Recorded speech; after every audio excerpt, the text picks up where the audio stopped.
ആകാശവാണി കവരത്തി.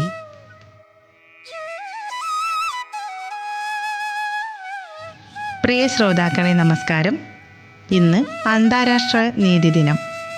എല്ലാ മനുഷ്യർക്കും തുല്യനീതിയും മനുഷ്യാവകാശ സംരക്ഷണവും ഉറപ്പാക്കേണ്ട പ്രാധാന്യം ലോകത്തെ ഓർമ്മിപ്പിക്കുന്ന ദിനമാണിന്ന്. നിയമവാഴ്ച, സമാധാനം, നീതി, മനുഷ്യൻ്റെ അന്തസ്സിൻ്റെ സംരക്ഷണം എന്നിവ സമൂഹത്തിൻ്റെ പുരോഗതിക്ക് അനിവാര്യമാണെന്ന സന്ദേശമാണ് ഈ ദിനം നൽകുന്നത്. ഈ ദിനത്തോടനുബന്ധിച്ച് നിയമരംഗത്ത് പ്രവർത്തിക്കുന്ന ആദരണീയനായ advocate Jibin Joseph, public prosecutor at district and session court, വക്കീലിനെ നമുക്കൊപ്പം അഭിമുഖ സംഭാഷണത്തിനായി ക്ഷണിച്ചിരിക്കുകയാണ്. നിയമത്തെക്കുറിച്ചും പൗരന്മാരുടെ അവകാശങ്ങളെയും കടമകളെയും കുറിച്ച് നിങ്ങൾക്ക് കൂടുതൽ മനസ്സിലാക്കുവാൻ ഈ സംവാദം സഹായകരമാകുമെന്ന് പ്രതീക്ഷിക്കുന്നു. നമ്മുടെ അതിഥിക്ക് ഹാർദവമായ സ്വാഗതം അർപ്പിച്ചുകൊണ്ട് നമുക്ക് ഈ പരിപാടിയിലേക്ക് പ്രവേശിക്കാം.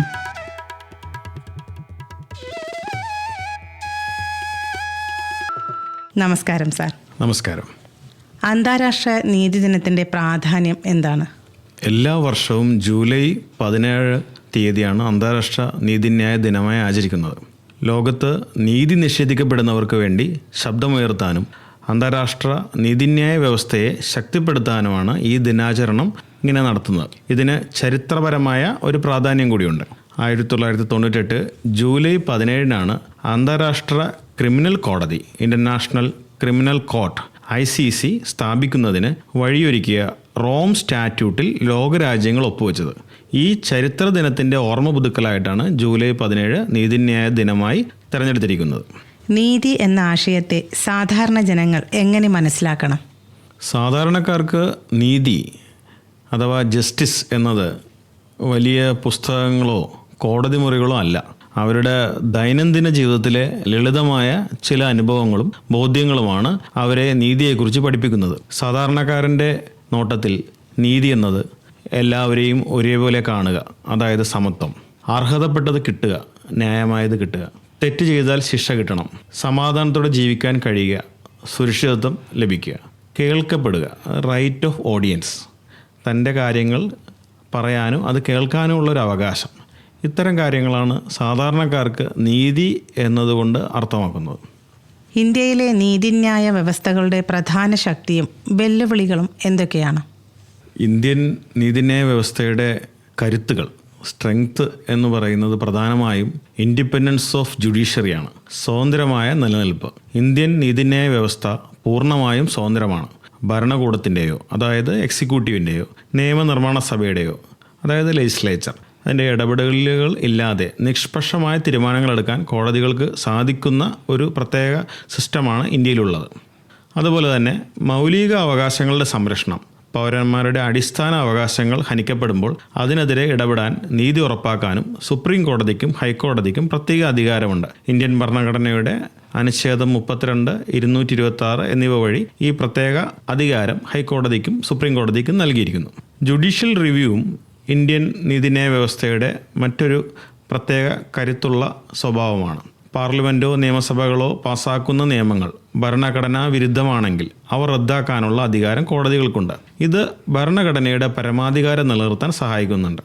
ഇതുകൂടാതെ പൊതു താൽപ്പര്യ ഹർജികൾ, പബ്ലിക് ഇൻട്രസ്റ്റ് ലിറ്റിഗേഷൻ, സമൂഹത്തിലെ സാധാരണക്കാർക്കും പാവപ്പെട്ടവർക്കും വേണ്ടി ഏതൊരു വ്യക്തിക്കും കോടതി സമീപിക്കാൻ അവസരം നൽകുന്ന ഒന്നാണിത്. പരിസ്ഥിതി സംരക്ഷണം, മനുഷ്യാവകാശ ലംഘനങ്ങൾ തുടങ്ങിയ വിഷയങ്ങളിൽ വലിയ മാറ്റങ്ങൾ വരുത്തുവാൻ പബ്ലിക് ഇൻട്രസ്റ്റ് ലിറ്റിഗേഷൻസിന് കഴിഞ്ഞിട്ടുണ്ട്. മറ്റൊരു പ്രത്യേകത കുറ്റാരോപിതർക്കുള്ള നീതിയാണ്. ഇന്ത്യൻ നീതിന്യായ വ്യവസ്ഥയിൽ നിയമത്തിനു മുന്നിൽ കുറ്റം തെളിയുന്നതുവരെ ഒരാളെ നിരപരാധിയായി കണക്കാക്കണമെന്നാണ് പ്രിസംപ്ഷൻ ഓഫ് ഇന്നസെൻസ് തത്വമാക്കിയിരിക്കുന്നത്. ഇത് അർഹതയില്ലാതെ ശിക്ഷകളിൽ നിന്ന് സാധാരണക്കാരെ സംരക്ഷിക്കുന്നു. ഇന്ത്യൻ നീതിന്യായ വ്യവസ്ഥയുടെ ബലഹീനതകളെക്കുറിച്ച് പറയുകയാണെങ്കിൽ കേസുകളുടെ കുന്നുകൂടൽ, അതായത് ഇന്ത്യൻ നീതിന്യായ വ്യവസ്ഥയിൽ കോടതികളിൽ കേസുകൾ ഒരുപാട് കെട്ടിക്കിടക്കുന്നുണ്ട്. ഏറ്റവും വലിയ പ്രതിസന്ധിയാണിത്. വിചാരണ കാത്ത് ലക്ഷക്കണക്കിന് കേസുകളാണ് വർഷങ്ങളായി കോടതിയിൽ കെട്ടിക്കിടക്കുന്നത്. Justice delayed is justice denied എന്നാണ് പറയുന്നത്. വൈകി ലഭിക്കുന്ന നീതി നിഷേധത്തിന് തുല്യമാണ്.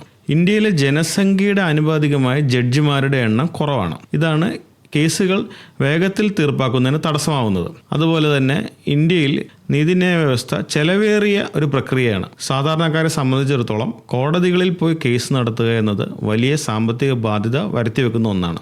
വക്കീൽ ഫീസും മറ്റു കോടതി ചെലവുകളും താങ്ങാൻ കഴിയാത്തതിനാൽ പലരും നീതി തേടാൻ മടിക്കുന്നു. നിയമങ്ങളിലെ സുതാര്യക്കുറവാണ് ഇന്ത്യൻ നീതിന്യായ വ്യവസ്ഥയിലെ മറ്റൊരു ബലഹീനത. ഉന്നത കോടതികളിൽ ജഡ്ജിമാരെ നിയമിക്കുന്നതിനുള്ള കൊളീജിയം വ്യവസ്ഥയ്ക്ക് വളരെ അധികം വിമർശനം നേരിടുന്നുണ്ട്. ഇത് പൂർണ്ണമായി സുതാര്യമല്ലെന്നുള്ളതാണ് പ്രധാന ആരോപണം.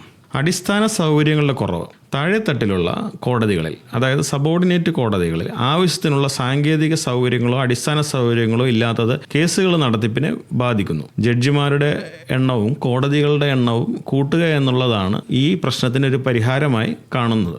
ശരി, സാധാരണക്കാരന് കോടതിയെ സമീപിക്കുന്നത് എത്രത്തോളം എളുപ്പമാണ്? ഇന്ത്യയിൽ ഒരു സാധാരണക്കാരന് കോടതിയെ സമീപിക്കുന്നത് നിയമപരമായി സാധ്യമാണെങ്കിലും പ്രായോഗികമായി ചില വെല്ലുവിളികളും അതേസമയം സഹായകരമായ സംവിധാനങ്ങളും നിലവിലുണ്ട്. പ്രധാനമായി പറയുകയാണെങ്കിൽ ഭാഷാപരമായ സൗകര്യമുണ്ട്. കീഴ്ക്കോടതികളിൽ, ലോവർ കോടതികളിൽ അതാത് സ്ഥലത്തെ ഭാഷയാണ് ഉപയോഗിക്കുന്നത്. ഇത് സാധാരണക്കാർക്ക് വളരെയധികം സഹായകരമാണ്. ഹൈക്കോടതിയിലും സുപ്രീം കോടതിയിലും മാത്രമാണ് ഔദ്യോഗിക ഭാഷ ഇംഗ്ലീഷ് ഉപയോഗിക്കുന്നത്. സ്വന്തമായി കേസ് വാദിക്കാനുള്ള അവകാശവും ഇന്ത്യയിലുണ്ട്. ഇന്ത്യയിൽ അഡ്വക്കേറ്റ്സ് ആക്ട് സെക്ഷൻ 32 പ്രകാരം ഒരു വക്കീലിനെ വെക്കാൻ പണമില്ലെങ്കിൽ, താല്പര്യമില്ലെങ്കിലോ ഒരു വ്യക്തിക്ക് സ്വന്തം കേസ് കോടതി നേരിട്ട് ബോധിപ്പിക്കാൻ പാർട്ടി ഇൻ പേഴ്സണായി സാധിക്കും. ഇതിനായി കോടതിയുടെ പ്രത്യേക അനുമതി വാങ്ങണം. എന്നാൽ കോടതി നടപടി ക്രമങ്ങളും നിയമങ്ങളും അറിയാത്തൊരു സാധാരണക്കാരന് ഇത് ചിലപ്പോൾ വളരെയധികം സങ്കീർണമായി തോന്നാം. പാവപ്പെട്ടവർക്കുള്ള സൗജന്യ നിയമസഹായമാണ് മറ്റൊരു പ്രധാന സവിശേഷത. ഇന്ത്യൻ നിയമ സംവിധാനത്തിൽ വക്കീൽ ഫീസ് നൽകാൻ ശേഷിയില്ലാത്തവർക്ക് സർക്കാർ സംവിധാനങ്ങൾ വഴി സഹായം ലഭിക്കുന്നുണ്ട്. Lakshadweep state legal service authority, അതുപോലെ തന്നെ Lakshadweep district legal service authority എന്നിവയിലൂടെ സൗജന്യമായി വക്കീലിൻ്റെ സേവനവും നിയമോപദേശവും ലഭ്യമാവും.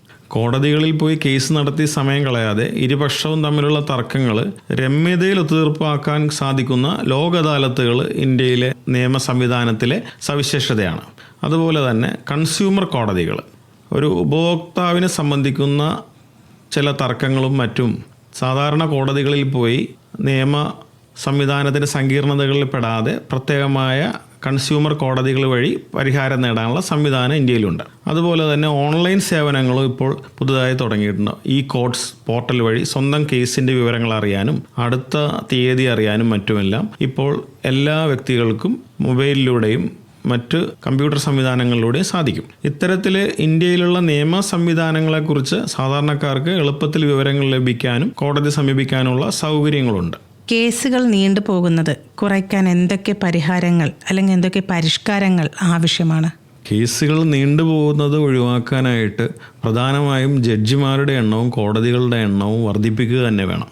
ഇന്ത്യയിൽ നിലവിൽ 1 ദശലക്ഷം, അതായത് 10 ലക്ഷം ജനങ്ങൾക്ക് ഏകദേശം 15 മുതൽ 21 വരെ ജഡ്ജിമാർ മാത്രമാണുള്ളത്. വികസിത രാജ്യങ്ങളിലെല്ലാം ഇത് 100-ലധികമാണ്. 10 ലക്ഷം ജനങ്ങൾക്ക് 50 ജഡ്ജിമാർ എന്ന അനുപാതത്തിലേക്കെങ്കിലും ജഡ്ജിമാരുടെ എണ്ണം വർദ്ധിപ്പിച്ചാൽ ഒരു പരിധിവരെ കേസുകൾ കെട്ടിക്കിടക്കുന്നത് നമുക്ക് ഒഴിവാക്കാനാവും. അതുപോലെ തന്നെ ഒഴിവുകൾ വേഗത്തിൽ നികത്തണം. ഹൈക്കോടതിയിലെയും കീഴ്ക്കോടതിയിലെയും വർഷങ്ങളായി ഉള്ള ജഡ്ജിമാരുടെ ഒഴിവുകൾ കൃത്യസമയത്ത് തന്നെ നികത്തണം. അപ്പോയിൻമെൻറ്റ് സംവിധാനങ്ങൾ കൂടുതൽ കാര്യക്ഷമമാക്കണം. കൂടാതെ ആധുനിക സാങ്കേതിക വിദ്യയുടെ സഹായത്തോടുകൂടി കോടതി രേഖകളും മറ്റും എല്ലാം ഡിജിറ്റലൈസ് ചെയ്ത് കടലാസ് രഹിത കോടതികളെ യാഥാർത്ഥ്യമാക്കുന്നതിലൂടെ കൂടുതൽ വേഗതയിൽ കേസുകൾ തീർപ്പാക്കാൻ സാധിക്കും. വിർച്വൽ ഹിയറിംഗ്, ഓൺലൈനിലൂടെ കേസ് നടത്തിക്കാനുള്ള അവസരങ്ങൾ നൽകിയാൽ, ഓൺലൈനിലൂടെ നടത്തിയാൽ ദൂരസ്ഥലങ്ങളിൽ നിന്നുള്ള കക്ഷികൾക്കും വക്കീലന്മാർക്കും സമയം ലാഭിക്കാം. ഇതിലൂടെ കേസുകൾ വേഗത്തിൽ തീർപ്പാക്കാൻ കഴിയും. ഇതുകൂടാതെ സമാനമായ കേസുകൾ കണ്ടെത്തി അത് തരംതിരിച്ച് കോടതികളിലെ ഭരണപരമായ ജോലികളും മറ്റും എളുപ്പത്തിൽ തീർക്കാനായിട്ട് ആർട്ടിഫിഷ്യൽ ഇൻ്റലിജൻസ് സാങ്കേതിക വിദ്യകൾ ഉപയോഗപ്പെടുത്തണം. പിന്നെ പ്രധാനമായും പറയേണ്ടത് മധ്യശ്രമങ്ങളാണ്. ഓൾട്ടർനേറ്റീവ് ഡിസ്പ്യൂട്ട് റെസൊല്യൂഷൻ, ADR സംവിധാനങ്ങൾ കൂടുതൽ ഫലപ്രദമായി ഉപയോഗിക്കണം. കോടതിക്ക് പുറത്തുള്ള തർക്ക പരിഹാര മാർഗങ്ങൾ, മീഡിയേഷൻ, ആർബിട്രേഷൻ, അദാലത്തുകൾ എന്നിവ ശക്തമാക്കണം. സിവിൽ തർക്കങ്ങളിലും ബിസിനസ് കേസുകളിലും കോടതി നടപടികൾക്ക് കടക്കുന്നതിന് മുമ്പ് തന്നെ നിർബന്ധിത മധ്യശ്രമങ്ങൾ കൊണ്ടുവരുന്നതിലൂടെ കോടതികളുടെ ഭാരം പകുതിയിലധികം കുറയ്ക്കാനാവും. നിയമ നടപടികളിലെ പരിഷ്കാരങ്ങൾ ആവശ്യമാണ്. അനാവശ്യമായ അവധികൾ കോടതികളിൽ കേസുകൾ നീട്ടിവെക്കുന്നത് തടഞ്ഞുകയും പുതിയ നിയമനിർമ്മാണങ്ങൾ നടത്തി കേസുകൾ സമയബന്ധിതമായി തീർപ്പാക്കുന്നതിന് മുൻഗണന നൽകുകയും ചെയ്യണം. അതുപോലെ തന്നെ സ്പെഷ്യലൈസ്ഡ് കോടതികൾ, പ്രത്യേക കോടതികൾ സ്ഥാപിക്കുന്നതിലൂടെയും കേസുകളുടെ എണ്ണം പെട്ടെന്ന് തന്നെ കുറക്കാനായിട്ടുള്ള സംവിധാനങ്ങൾ കൊണ്ടുവരാൻ പറ്റും. സ്പെഷ്യലൈസ്ഡ് കോടതികൾ സ്ഥാപിക്കുന്നതിലൂടെ ഫാസ്റ്റ് ട്രാക്ക് കോടതികൾ, പോക്സോ, അതുപോലെ NDPS നിയമങ്ങൾ സംബന്ധിക്കുന്ന കേസുകൾ കൈകാര്യം ചെയ്യുന്നതിനും മറ്റുമൊക്കെ നിലവിൽ കൊണ്ടുവന്നിട്ടുള്ള പ്രത്യേക കോടതികൾ കൂടുതൽ എണ്ണം സ്ഥാപിക്കുന്നതിലൂടെ അത്തരം കേസുകൾ എളുപ്പത്തിൽ തീർപ്പാക്കാനും നിലവിലുള്ള കേസുകളുടെ പെൻഡൻസി കുറക്കാനും സാധിക്കും. അതുപോലെ തന്നെ പ്രധാനപ്പെട്ട ഒരു കാര്യമാണ് കോടതികളിലെ അടിസ്ഥാന സൗകര്യങ്ങൾ മെച്ചപ്പെടുത്തുക എന്നുള്ളത്. ഇത്തരം കാര്യങ്ങളിലെല്ലാം ഗവൺമെൻറ് ശ്രദ്ധ പതിപ്പിച്ചാൽ ഇവിടെ ഇന്ത്യയിലുള്ള കേസുകൾ കെട്ടിക്കിടക്കുന്നതിന് ഒരു പരിധിവരെ പരിഹാരം കണ്ടെത്താൻ സാധിക്കും. സാമ്പത്തികമായി പിന്നോക്കം നിൽക്കുന്നവർക്ക് നിയമസഹായം ലഭിക്കുന്ന സംവിധാനങ്ങൾ എന്തൊക്കെയാണ്? 1987 ലീഗൽ സർവീസ് അതോറിറ്റി ആക്ട് പ്രകാരം വിവിധ തലങ്ങളിൽ സൗജന്യ നിയമസഹായം ലഭ്യമാണ്.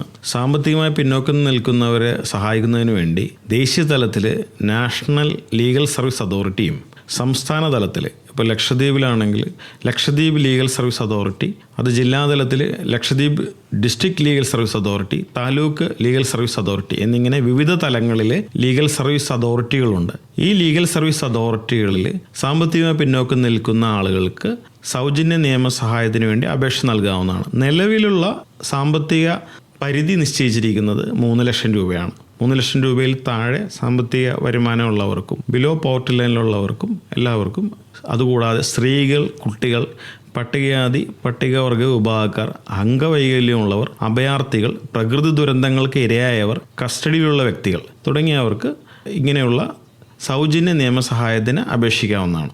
ഇവർക്ക് ലഭിക്കുന്ന സൗജന്യ നിയമസഹായത്തിൽ ഫ്രീ ലീഗൽ കൗൺസിൽ, സൗജന്യമായിട്ട് അവർക്ക് വേണ്ടി അഭിഭാഷകനെ കേസ് വാദിക്കുന്നതിന് വേണ്ടി ഈ ലീഗൽ സർവീസ് അതോറിറ്റിയുടെ ചെലവിൽ ഏർപ്പാടാക്കി നൽകുന്നതാണ്. അതുപോലെ തന്നെ കോടതി ചെലവുകൾ, മറ്റും കോർട്ട് ഫീസ്, പ്രോസസ് ഫീസ്, മറ്റ് ചെലവുകളെല്ലാം ഈ അതോറിറ്റി വഹിക്കുകയും അല്ലെങ്കിൽ ഒഴിവാക്കി നൽകുകയും ചെയ്യും. പിന്നെ കേസുമായി ബന്ധപ്പെട്ട സർട്ടിഫൈഡ് കോപ്പികൾ, വിധിപ്പകർപ്പുകൾ, മറ്റ് കോടതി രേഖകൾ എന്നിവയെല്ലാം സൗജന്യമായി നൽകാനുള്ള നിയമങ്ങളുമുണ്ട്.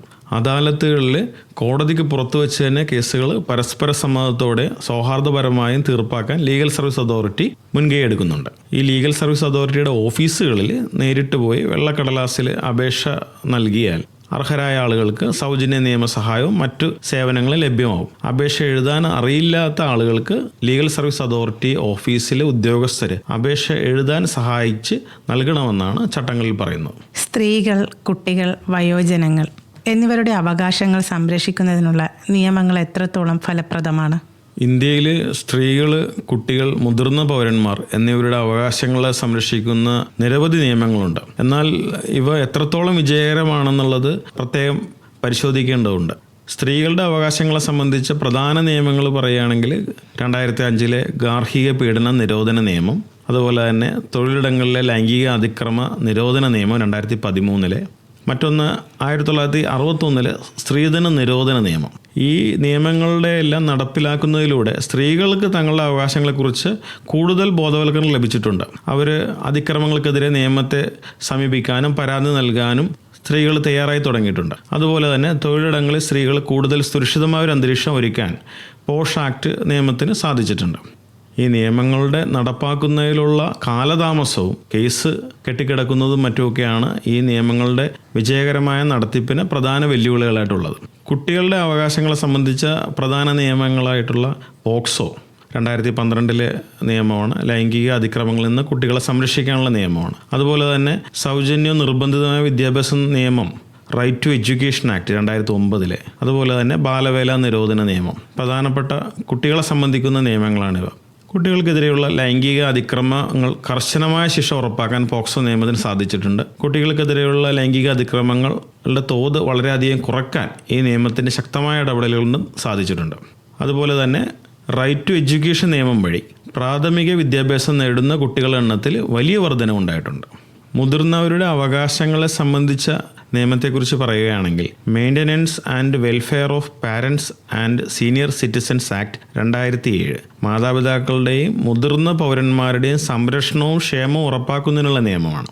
ഇതിൻ്റെ പ്രധാന വിജയം മക്കളോ ബന്ധുക്കളോ സംരക്ഷിക്കാത്ത പക്ഷം മുതിർന്ന പൗരന്മാർക്ക് അവർക്കെതിരെ ട്രിബ്യൂണലിനെ സമീപിച്ച് ജീവനാംശം ആവശ്യപ്പെടാൻ നിയമം അധികാരം നൽകുന്നുണ്ട്. അതുപോലെ തന്നെ സ്വത്തുക്കൾ എഴുതി വാങ്ങിയ ശേഷം മാതാപിതാക്കളെ ഉപേക്ഷിച്ചാൽ ആ ആധാരം റദ്ദാക്കാനുള്ള വകുപ്പുകളും ഇതിലുണ്ട്. ഈ നിയമങ്ങളുടെ എല്ലാം പ്രധാന വെല്ലുവിളി പലപ്പോഴും മാതാപിതാക്കൾ സ്വന്തം മക്കൾക്കെതിരെ നിയമ നടപടി സ്വീകരിക്കാൻ മാനസികമായി മടിക്കുന്നു എന്നുള്ളതും ഈ നിയമത്തെക്കുറിച്ച് അറിവില്ലായ്മ ഗ്രാമീണ മേഖലകളിൽ പ്രായമായ ആളുകളുടെ ഇടയിൽ ഇപ്പോഴും നിലനിൽക്കുന്നു എന്നുള്ളതുമാണ്.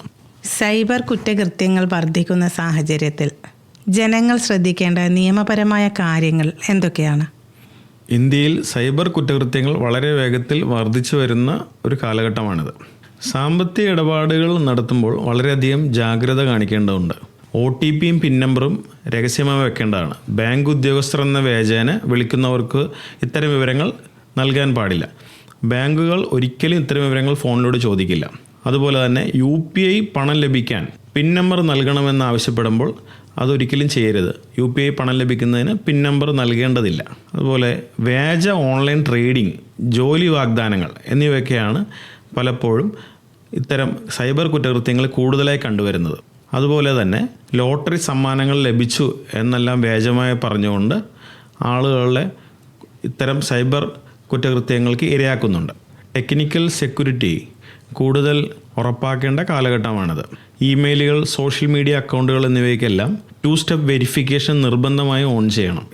ഈ അക്കൗണ്ടുകൾ ഹാക്ക് ചെയ്യപ്പെടുന്നത് ഈ രീതിയിൽ തടയാനാവും. അതുപോലെ തന്നെ വ്യാജ ലിങ്കുകളിൽ ക്ലിക്ക് ചെയ്യരുത്. കൊറിയർ ഡെലിവറി മുടങ്ങി, വൈദ്യുതി കണക്ഷൻ വിച്ഛേദിക്കും, ലോൺ അനുവദിച്ചു തുടങ്ങിയ സന്ദേശങ്ങൾക്കൊപ്പം വരുന്ന സംശയകരമായ ലിങ്കുകളിൽ ക്ലിക്ക് ചെയ്യുകയോ ആപ്പുകൾ ഡൗൺലോഡ് ചെയ്യുകയോ ചെയ്യരുത്. അതുപോലെ തന്നെ AI തട്ടിപ്പുകൾ, ആർട്ടിഫിഷ്യൽ ഇൻ്റലിജൻസ് ഉപയോഗിച്ച് നിങ്ങളുടെ സുഹൃത്തുക്കളുടെയോ ബന്ധുക്കളുടെയോ ശബ്ദവും വീഡിയോയും വ്യാജമായി നിർമ്മിച്ച് പണം ആവശ്യപ്പെടുന്ന രീതി ഇപ്പോൾ വളരെ കൂടുതലായി കാണുന്നുണ്ട്. ഇത്തരം കോളുകൾ വന്നാൽ പണം അയക്കുന്നതിന് മുമ്പ് ആ വ്യക്തിയെ നേരിട്ട് വിളിച്ച് ഉറപ്പുവരുത്തണം.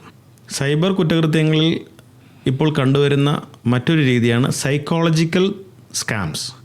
ഡിജിറ്റൽ അറസ്റ്റ് ചെയ്തു എന്ന് പറഞ്ഞ് CBI, കസ്റ്റംസ്, പോലീസ് ഉദ്യോഗസ്ഥർ എന്ന വ്യാജേന വിളിച്ച് നിങ്ങളുടെ പേരിൽ കേസ് എടുത്തിട്ടുണ്ട് എന്നെല്ലാം പറഞ്ഞ് ഭീഷണിപ്പെടുത്തുന്ന രീതിയാണിത്. നിയമപ്രകാരം ഒരു ഏജൻസിക്കും ഓൺലൈൻ വീഡിയോ കോൾ വഴി ആരെയും ഡിജിറ്റൽ അറസ്റ്റ് ചെയ്യാൻ അധികാരമില്ല. ഇന്ത്യയിൽ നിയമപ്രകാരം ഡിജിറ്റൽ അറസ്റ്റ് എന്നൊരു രീതിയില്ല. അതിനാൽ തന്നെ ഭയപ്പെടാതെ ഇത്തരം ഫോൺ കോൾസ് വരുമ്പോൾ ഫോൺ കട്ട് ചെയ്യുക. സൈബർ കുറ്റകൃത്യങ്ങൾക്ക് ഇരയായ ആളുകൾ അത് എത്രയും പെട്ടെന്ന് ദേശീയ സൈബർ ക്രൈം ഹെൽപ്പ് നമ്പറിൽ വിളിച്ച് പരാതിപ്പെടേണ്ടതുണ്ട്. അത്തരത്തിൽ പരാതിപ്പെട്ടാൽ അവർക്ക് നഷ്ടമായ പണം തിരികെ കിട്ടുന്നതിന് ഉദ്യോഗസ്ഥർക്ക് സഹായിക്കാനാവും. നിയമത്തെക്കുറിച്ച് സമൂഹത്തിൽ നിലനിൽക്കുന്ന തെറ്റിദ്ധാരണകൾ എന്തൊക്കെയാണ്? ഇന്ത്യൻ നിയമവ്യവസ്ഥയെക്കുറിച്ച് സാധാരണക്കാർക്കിടയിൽ വലിയ തോതിൽ തെറ്റിദ്ധാരണകൾ നിലനിൽക്കുന്നുണ്ട്.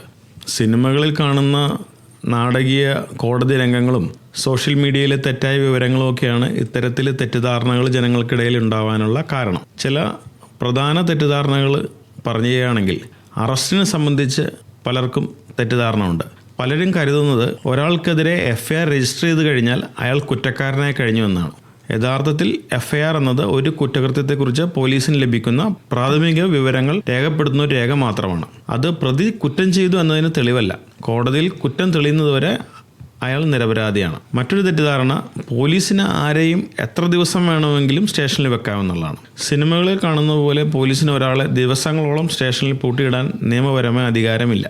അറസ്റ്റ് ചെയ്താൽ 24 മണിക്കൂറിനുള്ളിൽ പ്രതിയെ മജിസ്ട്രേറ്റിന് മുമ്പിൽ ഹാജരാക്കേണ്ടതുണ്ട്. ഇതിന് ആവശ്യമായ യാത്രാസമയം ഒഴിവാക്കാം. കൂടുതൽ ചോദ്യം ചെയ്യണമെങ്കിൽ കോടതിയുടെ അനുമതിയോടുകൂടി മാത്രമേ കസ്റ്റഡിയിൽ വാങ്ങാൻ സാധിക്കുകയുള്ളൂ. സാധാരണക്കാർക്കിടയിലുള്ള നിയമത്തെക്കുറിച്ചുള്ള മറ്റൊരു തെറ്റിദ്ധാരണയാണ് വാക്കാലുള്ള കരാറുകൾക്ക് നിയമസാധുതയില്ല എന്നുള്ളത്. എഴുതി ഒപ്പിട്ട ആധാരങ്ങളോ കരാറുകളോ മാത്രമേ കോടതി സ്വീകരിക്കൂ എന്നാണ് പലരും വിചാരിച്ചിരിക്കുന്നത്. യഥാർത്ഥത്തിൽ ഇന്ത്യൻ കോൺട്രാക്ട് ആക്ട് അനുസരിച്ച് വാക്കാലുള്ള കരാറുകൾക്ക് പൂർണ്ണ നിയമസാധുതയുണ്ട്. എന്നാൽ കോടതിയിൽ ഇത് തെളിയിക്കുക എന്നത് എഴുതി തയ്യാറാക്കിയ കരാറിനേക്കാൾ അല്പം ബുദ്ധിമുട്ടാണെന്ന് മാത്രം. സാക്ഷികളോ മറ്റ് തെളിവുകളോ ഉണ്ടെങ്കിൽ ഇത് സാധ്യമാണ്. മറ്റൊരു തെറ്റിദ്ധാരണ സ്വയം രക്ഷയ്ക്കായി സെൽഫ് ഡിഫെൻസിൻ്റെ ഭാഗമായി എതിരാളിയെ കൊല്ലാൻ പോലും അവകാശമുണ്ടെന്നുള്ളതാണ്. ആരെങ്കിലും നമ്മളെ ആക്രമിക്കാൻ വന്നാൽ അവരെ തിരിച്ച് എങ്ങനെ വേണമെങ്കിലും ഉപദ്രവിക്കാം എന്ന് കരുതരുത്. യഥാർത്ഥത്തിൽ റൈറ്റ് ഓഫ് പ്രൈവറ്റ് ഡിഫെൻസ് എന്നത് നിയമം നൽകുന്ന ഒരു അവകാശമാണ്. പക്ഷേ അത് ആക്രമണത്തിന് അനുപാതികമായിരിക്കണം. ഒരാൾ നിങ്ങളെ കൈകൊണ്ട് അടിക്കാൻ വരുമ്പോൾ തോക്കെടുത്ത് വെടിവെക്കാൻ നിയമം അനുവദിക്കുന്നില്ല. നിങ്ങൾക്ക് ഏൽക്കുന്ന പരിക്കിൽ നിന്ന് രക്ഷപ്പെടാൻ ആവശ്യമായ ബലം മാത്രമേ ഉപയോഗിക്കാവൂ. യുവതലമുറയിൽ നിയമബോധം വളർത്താൻ എന്തൊക്കെ ചെയ്യണം?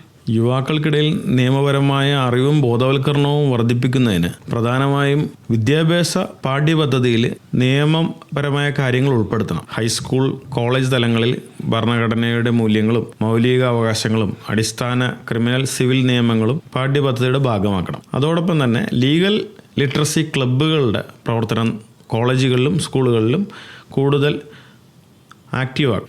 നിയമ അവബോധം സോഷ്യൽ മീഡിയയിലൂടെയും ഡിജിറ്റൽ ക്യാമ്പയിനിങ്ങിലൂടെയും യുവജനങ്ങൾക്കിടയിൽ കൂടുതൽ പ്രചരിപ്പിക്കാവുന്നതാണ്. തർക്കങ്ങളും പ്രശ്നങ്ങളും കോടതിയിൽ എത്തുന്നതിന് മുമ്പ് സമാധാനമായി പരിഹരിക്കുന്നതിൻ്റെ പ്രാധാന്യം എന്താണ്? തർക്കങ്ങളും പ്രശ്നങ്ങളും കോടതിയിലെത്തുന്നതിന് മുമ്പ് തന്നെ പരസ്പര ചർച്ചയിലൂടെയും മധ്യസ്ഥ ശ്രമത്തിലൂടെയും മറ്റും പരിഹരിക്കുന്നത് ഇരുപക്ഷത്തിനും വളരെയധികം ഗുണകരമാണ്. പ്രധാനമായും സമയലാഭമാണ്. കോടതി നടപടികൾ സാധാരണയായി വർഷങ്ങളോളം നീണ്ടു നിൽക്കാറുണ്ട്. എന്നാൽ കോടതിക്ക് പുറത്തുള്ള ഒത്തുതീർപ്പ് ദിവസങ്ങൾക്കോ ആഴ്ചകൾക്കോ ഉള്ളിൽ പൂർത്തിയാക്കാൻ സാധിക്കും. ഇത് സമയം ലാഭിക്കാൻ സഹായിക്കുന്നു. അതോടൊപ്പം തന്നെ സാമ്പത്തിക ലാഭം. കോടതി ഫീസ്, വക്കീൽ ഫീസ്, കേസ് ആവശ്യങ്ങൾക്കായുള്ള യാത്രാ ചെലവുകൾ എന്നിവ ഇതിലൂടെ ഒഴിവാക്കാനാവും. പലപ്പോഴും കേസ് ജയിച്ചാൽ പോലും അതിനായി ചെലവഴിച്ച തുക വളരെ വലുതായിരിക്കും. ഒത്തുതീർപ്പിലൂടെ ഈ സാമ്പത്തിക ബാധ്യത വലിയൊരു പരിധിവരെ കുറക്കാനാവും. മറ്റൊരു പ്രധാനപ്പെട്ട പ്രത്യേകത നല്ല ബന്ധങ്ങൾ നിലനിർത്താനാവും. കുടുംബ തർക്കങ്ങൾ, ബിസിനസ് പങ്കാളിത്തം, അയൽവാസികൾ തമ്മിലുള്ള പ്രശ്നങ്ങൾ എന്നിവ കോടതിയിലെത്തുമ്പോൾ പരസ്പര ശത്രുതയാണ് വർദ്ധിക്കുന്നത്. എന്നാൽ സമാധാനപരമായ ചർച്ചകളിലൂടെ പ്രശ്നം പരിഹരിക്കുന്നതിനാൽ രണ്ടു പക്ഷത്തിനും ഭാവിയിൽ സൗഹാർദ്ദത്തോടെ മുന്നോട്ട് പോകാൻ സാധിക്കും. പിന്നെ മറ്റൊരു പ്രത്യേകത ഇതിൻ്റെ രഹസ്യാത്മകതയാണ്. കോടതി നടപടികൾ പൊതുജനങ്ങൾക്ക് മുന്നിലാണ് നടക്കുന്നത്. എന്നാൽ സെറ്റിൽമെൻറ്റുകൾ വളരെ രഹസ്യാത്മകമായ രീതിയിൽ വ്യക്തിപരവും സ്വകാര്യവുമായാണ് നടത്തുന്നത്. ഇത് വ്യക്തികൾക്കും ബിസിനസ്സുകൾക്കും അന്തസ്സും രഹസ്യങ്ങൾ കാത്തു സൂക്ഷിക്കാനും സഹായിക്കും. കൂടാതെ വിൻ വിൻ സിറ്റുവേഷനാണ്. ഇരു കൂട്ടർക്കും അനുകൂലമായ തീരുമാനം. കോടതി വിധി പ്രസ്താവിക്കുമ്പോൾ അത് ഒരാൾക്ക് അനുകൂലവും മറ്റൊരാൾക്ക് പൂർണ്ണമായും പ്രതികൂലവുമായിരിക്കും. എന്നാൽ ഒത്തുതീർപ്പ് ചർച്ചകളിലൂടെ രണ്ടു കൂട്ടർക്കും ഒരുപോലെ സ്വീകാര്യമായ ഒരു മധ്യസ്ഥ തീരുമാനത്തിൽ എത്തിച്ചേരാൻ, അതായത് കോംപ്രമൈസിൽ എത്തിച്ചേരാൻ സാധിക്കും. ഇതൊക്കെയാണ് പ്രശ്നങ്ങളും തർക്കങ്ങളും കോടതിയിൽ എത്തുന്നതിന് മുമ്പ് തന്നെ പരിഹരിക്കുന്നതിലൂടെയുള്ള നേട്ടങ്ങൾ. പൊതുജനങ്ങൾക്ക് നിയമപരമായി ഏറ്റവും കൂടുതൽ അറിയേണ്ട അവകാശങ്ങൾ ഏതൊക്കെയാണ്? സാധാരണക്കാർ ദൈനംദിന ജീവിതത്തിൽ അറിഞ്ഞിരിക്കേണ്ട പ്രധാനപ്പെട്ട നിയമപരമായ അവകാശങ്ങളെക്കുറിച്ച് പറയുമ്പോൾ പ്രധാനമായും പോലീസും അറസ്റ്റും സംബന്ധിക്കുന്ന കാര്യങ്ങളെക്കുറിച്ചാണ് പറയേണ്ടത്. ഒരാളെ അറസ്റ്റ് ചെയ്യുമ്പോൾ അയാൾ അറസ്റ്റ് ചെയ്യപ്പെടുന്നതിൻ്റെ കാരണം അറിയാനുള്ള പൂർണ്ണമായ അവകാശം അയാൾക്കുണ്ട്. ഒരാളെ അറസ്റ്റ് ചെയ്യുമ്പോൾ അയാൾ അറസ്റ്റ് ചെയ്യുന്നതിൻ്റെ കാരണങ്ങൾ അയാൾക്ക് മനസ്സിലാവുന്ന ഭാഷയിൽ അയാളെ എഴുതി അറിയിക്കണമെന്നാണ് സുപ്രീം കോടതിയുടെ സുപ്രധാനമായ വിധിയിലൂടെ പറഞ്ഞിട്ടുള്ളത്. അതുപോലെ തന്നെ 24 മണിക്കൂറിനുള്ളിൽ അറസ്റ്റ് ചെയ്യപ്പെട്ട ആളെ മജിസ്ട്രേറ്റിന് മുമ്പിൽ ഹാജരാക്കണം എന്നും നിയമപരമായ അവകാശം അറസ്റ്റ് ചെയ്യപ്പെട്ട ആൾക്കുണ്ട്. അറസ്റ്റുമായി ബന്ധപ്പെട്ട് സ്ത്രീകളുടെ പ്രത്യേക അവകാശത്തെക്കുറിച്ച് പറയുകയാണെങ്കിൽ നിയമപ്രകാരം ഒരു സ്ത്രീയെ വൈകിട്ട് 6 മണിക്ക് ശേഷം, അതായത് സൂര്യാസ്തമയത്തിന് ശേഷവും രാവിലെ 6 മണിക്ക് മുൻപും സൂര്യ ഉദയത്തിന് മുമ്പും അറസ്റ്റ് ചെയ്യാൻ പാടില്ലാത്തതാവുന്നു. അടിയന്തര സാഹചര്യങ്ങളിൽ മജിസ്ട്രേറ്റിൻ്റെ പ്രത്യേക അനുമതിയോടുകൂടി ഒരു വനിതാ പോലീസ് ഉദ്യോഗസ്ഥയുടെ സാന്നിധ്യത്തിൽ മാത്രമേ സ്ത്രീകളെ ഇപ്രകാരമുള്ള സമയത്ത് അറസ്റ്റ് ചെയ്യാൻ പാടുള്ളൂ. അതുപോലെ തന്നെ അറസ്റ്റ് സംബന്ധിച്ച വിവരങ്ങൾ അറസ്റ്റ് ചെയ്യപ്പെട്ട വ്യക്തിയുടെ ബന്ധുക്കളെയോ സുഹൃത്തുക്കളെയോ അറിയിക്കാനുള്ള അവകാശവുമുണ്ട്. സാധാരണക്കാരുമായി ബന്ധപ്പെട്ട മറ്റൊരു പ്രധാനപ്പെട്ട അവകാശം, ഒരു കുറ്റകൃത്യം നടന്നാൽ പോലീസിൽ പരാതി നൽകാൻ എല്ലാ പൗരന്മാർക്കും അവകാശമുണ്ട്. ഒരു ഗുരുതരമായ കുറ്റകൃത്യങ്ങൾ, അതായത് ഒരു കൊഗ്നൈസബിൾ ഒഫൻസ് സംബന്ധിക്കുന്ന പരാതി ലഭിച്ചാൽ FIR രജിസ്റ്റർ ചെയ്യാൻ പോലീസ് ബാധ്യസ്ഥരാണ്. ഇതിന് പോലീസ് വിസമ്മതിച്ചാൽ ഉയർന്ന ഉദ്യോഗസ്ഥർക്കോ കോടതിക്കോ പരാതി നൽകാനാവും. കുറ്റകൃത്യം നടന്നത് ഏത് പോലീസ് സ്റ്റേഷൻ പരിധിയിലാണെങ്കിലും ഇന്ത്യയിലെ ഏത് പോലീസ് സ്റ്റേഷനിലും നിങ്ങൾക്ക് പരാതി നൽകാം. അവർ കേസ് രജിസ്റ്റർ ശേഷം ബന്ധപ്പെട്ട സ്റ്റേഷനിലേക്ക് അത് കൈമാറണമെന്നാണ് നിയമം പറയുന്നത്. സാധാരണക്കാർ അറിഞ്ഞിരിക്കേണ്ട മറ്റൊരു പ്രധാനപ്പെട്ട നിയമമാണ് വിവരാവകാശ നിയമം. റൈറ്റ് ടു ഇൻഫർമേഷൻ ആക്ട് 2005 സുപ്രധാനമായൊരു നിയമമാണത്. സർക്കാർ സംവിധാനങ്ങളിലെ സുതാര്യത ഉറപ്പാക്കാൻ സാധാരണക്കാരന് ലഭിച്ചിട്ടുള്ള ഏറ്റവും വലിയ ആയുധമാണ് ഈ നിയമം. സർക്കാർ ഓഫീസുകളിലെ പ്രവർത്തനങ്ങൾ, സർക്കാർ പദ്ധതികളിലെ ഫണ്ടുകൾ, റോഡ് നിർമ്മാണം, റേഷൻ വിതരണം എന്നുവേണ്ട എല്ലാ കാര്യങ്ങളെക്കുറിച്ചുള്ള വിവരങ്ങളും അപേക്ഷ നൽകി സാധാരണക്കാർക്ക് ലഭ്യമാക്കും.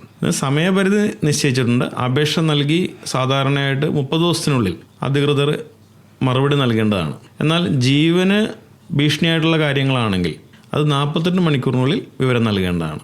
അതുപോലെ തന്നെ സൗജന്യ നിയമസഹായം സംബന്ധിച്ച കാര്യങ്ങളും സാധാരണക്കാർ അറിഞ്ഞിരിക്കേണ്ട കാര്യമാണ്.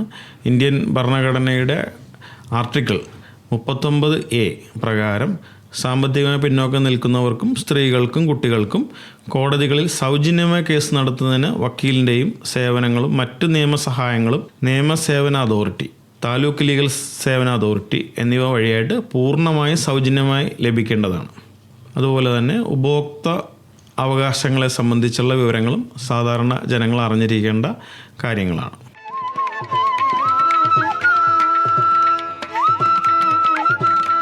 ഇന്നത്തെ അഭിമുഖത്തിലൂടെ നീതിയുടെ പ്രാധാന്യത്തെയും നിയമബോധത്തിൻ്റെ ആവശ്യകതയെയും കുറിച്ച് വിലപ്പെട്ട അറിവുകൾ പങ്കുവച്ച നമ്മുടെ ആദരണീയ അതിഥിക്ക് ഹൃദയം നിറഞ്ഞ നന്ദി അറിയിക്കുന്നു.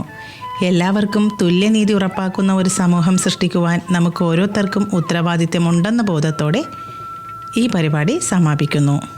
പ്രിയപ്പെട്ട എല്ലാ ശ്രോതാക്കൾക്കും ഒരിക്കൽ കൂടി നന്ദി.